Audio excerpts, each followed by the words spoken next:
जय भीम साथियों, आज आपको एक कहानी से रूबरू कराऊंगा, एक सच्ची कहानी से रूबरू कराऊंगा। बाबा साहेब की एक सच्ची कहानी जिसको सुनकर आप सोचने पे मजबूर हो जाएंगे कि किसी व्यक्ति के अंदर इतना दिमाग कैसे हो सकता है, किसी महापुरुष के अंदर इतना दिमाग कैसे हो सकता है। मैं चाहूंगा आप इस वीडियो को पूरा देखें। जब बाबा साहेब लंदन से बैरिस्टर बनकर पहली बार भारत वापस लौटे और जब उन्होंने कोर्ट के अंदर, कचहरी के अंदर कदम रखा, तो लोगों ने, जितने भी कोर्ट के अंदर और वकील थे, सबने बाबा साहेब को देखकर यह पहचान लिया था कि ये तो वही है जो महार जाति का व्यक्ति है। और ये आज काला कोट पहनकर हमारे कचहरी के अंदर आ गया है। और बाबा साहेब वहां जाकर अपना ठिया ढूंढने लगे। सबके पास अपने अपने ठिए होते हैं बैठने के लिए। जब बाबा साहेब को कोई ठिया नहीं मिला और बाबा साहेब जब ढूंढ रहे थे, तो जो दूसरे वकील थे उन्होंने बाबा साहेब की ओर टोंट कसते हुए, बाबा साहेब की ओर चिड़चिड़ाई मारते हुए बाबा साहेब से बोला, अरे ओ बैरिस्टर, तुम तो बहुत पढ़े लिखे विद्वान हो, तुम्हें क्या जरूरत है कचहरी के अंदर बैठने की, तुम तो बाहर भी कहीं ठिया लगा लोगे, तुम्हारी दुकान चल जाएगी। लेकिन बाबा साहेब ने उनकी उस टोंट मारने को गलत नहीं समझा। बाबा साहेब ने उस बात का बुरा नहीं माना और बाबा साहेब मुस्कुराते हुए ये बोले कि तुमने ठीक कहा। और बाबा साहेब कचहरी के बाहर एक जगह जाकर अपना ठिया बाबा साहब ने जमाया, साफ सफाई करके बाबा साहब वहां बैठ गए। मैं बहुत शॉर्ट में आपको बात बता रहा हूं, कहानी बहुत लंबी है, इतिहास के पन्नों में आप पढ़िएगा। और बाबा साहेब के पास छोटे मोटे केस आने लगे, रोजी रोटी चलती रही, हल्का फुल्का बिजनेस बढ़ा, कारोबार बढ़ा। और उसी दौरान एक सेठ और एक सेठानी का एक बेटा, जो एक लौता बेटा था, उसको फांसी की सजा बोली गई थी। वो सेठ और सेठानी पूरी मुंबई में ऐसा कोई वकील नहीं छोड़ा जिसके घर वो ना घूमे, जिसके पास भी जाते और जिसको भी वो फाइल दिखाते अपने बच्चे की, वो मना कर देता कि तुम्हारा बच्चा नहीं बच पाएगा। उसने बहुत पैसा खर्च कर दिया उस सेठ ने, और वो सेठ ढूंढता ढूंढता ढूंढता पूरी मुंबई को खंगालता हुआ उसी कचहरी के अंदर पहुंचा जिस कचहरी के बाहर बाबा साहेब बैठे हुए थे, हमारे मसीहा डॉक्टर भीमराव अंबेडकर बैठे हुए थे। और जब उस कचहरी के अंदर उस सेठ ने अपने बच्चे की फाइल को दिखाया, एक लौते बेटे की फाइल को दिखाया, तो किसी भी वकील ने उसकी फाइल लेने से इनकार कर दिया कि इसमें कुछ नहीं हो सकता, तुम्हारे बच्चे को कोई नहीं बचा सकता है। उस सेठ ने ऐसे ऐसे बड़े बड़े वकीलों को दिखाया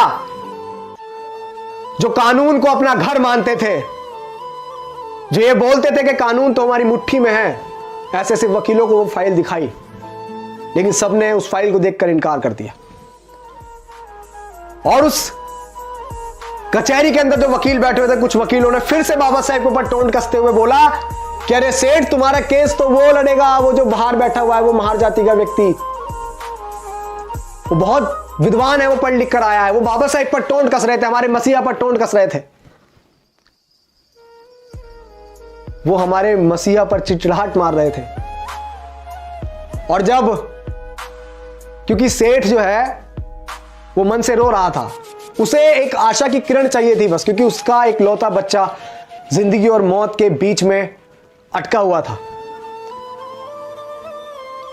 और जब उस सेठ ने सुना, उस वकील ने उस सेठ से बोला, तो सेठ उसकी बात मानकर वहीं पहुंच गया बाबा साहेब के पास, और उसके बाबा साहेब के चरणों में जाकर वो जा लौटा और बोला कि हे बैरिस्टर, हे बाबा साहेब, मेरे बच्चे को बचा लो। तो बाबा साहेब ने बोला, सेठ उठो, मैं क्या कर सकता हूं, मैं क्या मदद करूंगा। ये फाइल तुमने किसी और व्यक्ति को, किसी और वकीलों को दिखाई होगी, उनको, उनके पास जाओ, मेरे पास क्या करने आए हो, मैं क्या करूंगा, मैं तो एक महार जाति का हूं, मैं क्या करूंगा, मैं तो नीच जाति से हूं ना। सेठ, आप बड़े बड़े वकीलों को दिखाओ।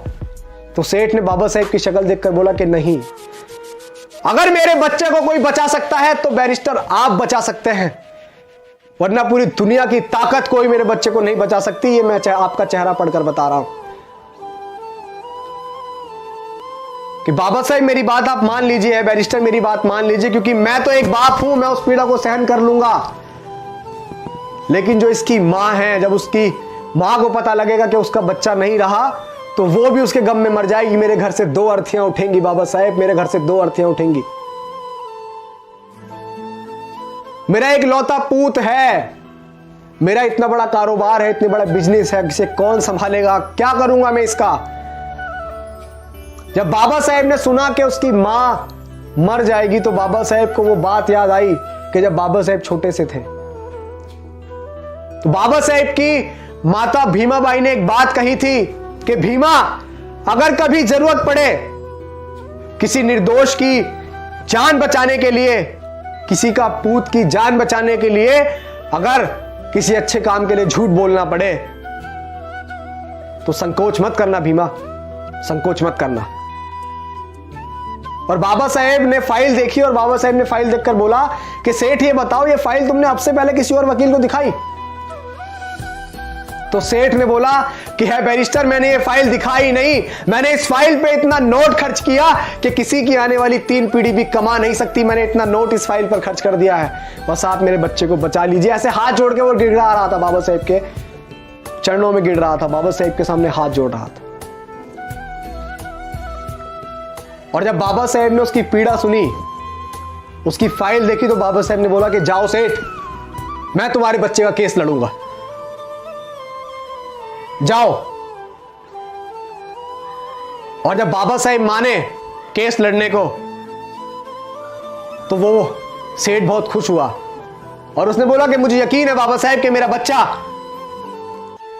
अब बच जाएगा। जिंदगी और मौत में मात्र 10 दिन का फासला था, फांसी को 10 दिन बचे थे।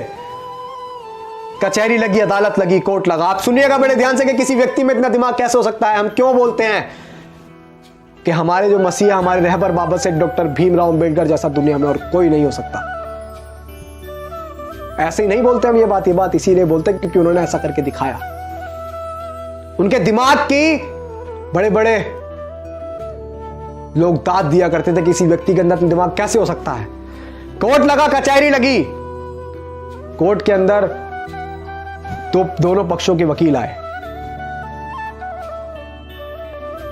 जब बात बोली गई तो जज ने बोला कि अंबेडकर तुम कुछ दलील देना चाहोगे? तो बाबा साहेब ने बोला कि नहीं जज साहब, अपना फैसला सुनाइए आप, मैं कुछ नहीं कहूंगा। आप सोच रहे हैं, अब वो सेठ बड़े संकोच में था कि ये इसने तो बोला था कि मैं तुम्हारे बच्चे को बचा लूंगा और ये कोर्ट में कोई दलील भी नहीं दे रहा है। तो बाबा साहेब ने बोल दिया कि जज साहब आप फैसला सुनाओ। और वो सेठ अपने मन में कह रहा था कि अंबेडकर तुमने हमारे साथ अच्छा नहीं करा है बैरिस्टर, मैं बड़े आस के साथ तुम्हारे पास फाइल लेकर आया था, मैं तुम्हारे चेहरे को देखकर कह रहा था कि तुम मेरे बच्चे को बचा लोगे। और जब फांसी की सजा जज ने सुना दी और जब उसको लेकर गए, सुनिएगा बड़े गौर से और इस वीडियो को ज्यादा से ज्यादा शेयर भी कीजिएगा, जब उस लड़के को फांसी की ओर लेके गए और उसके गले में फंदा डाला ही था, तो बाबा साहब ने बोला बस जज साहब बस, आपने फांसी की सजा दी थी, आपने मौत नहीं दी थी। आप देखिए बाबा साहब का दिमाग। और उसी दिन से यह कार्रवाई चली जाती है कि सजाए मौत, अगर किसी को मौत की सजा देनी होती है तो सजाए मौत कहा जाता है, यह नहीं कहा जाता कि सिर्फ फांसी की सजा। बाबा साहब ने कहा कि बस जज साहब, आपने फांसी की सजा दी थी, आपने मौत नहीं दी थी। और यह दिमाग देखकर बड़े से बड़े बैरिस्टर, बड़े से बड़े जो लोग बाबा साहब पे टोंट कसते थे, जो हमारे मसीहा को नीच अछूत बताते थे, जो महर जाति का बताते थे, वो लोग चुप हो गए। और हमारे बाबा साहब शेर की तरह उस बच्चे को छुड़ाकर उस मां के पास लेके गए कि ये ले तेरे तेरा बच्चा। और बाबा साहब ने उस निर्दोष की जान बचाई। ऐसे थे हमारे मसीहा। और हमारे मसीहा ने हमें बहुत अच्छा जीवन देने के लिए बहुत कुछ सहा है। तो आप सभी से गुजारिश है कि बाबा साहेब की मूवमेंट में हिस्सा बनिए, इस मूवमेंट का हिस्सा बनिए और समझिए कि बाबा साहेब का कारवां क्या था, उनकी कुर्बानियां क्या थी। किताबों में पढ़िए। जय भीम, जय भारत।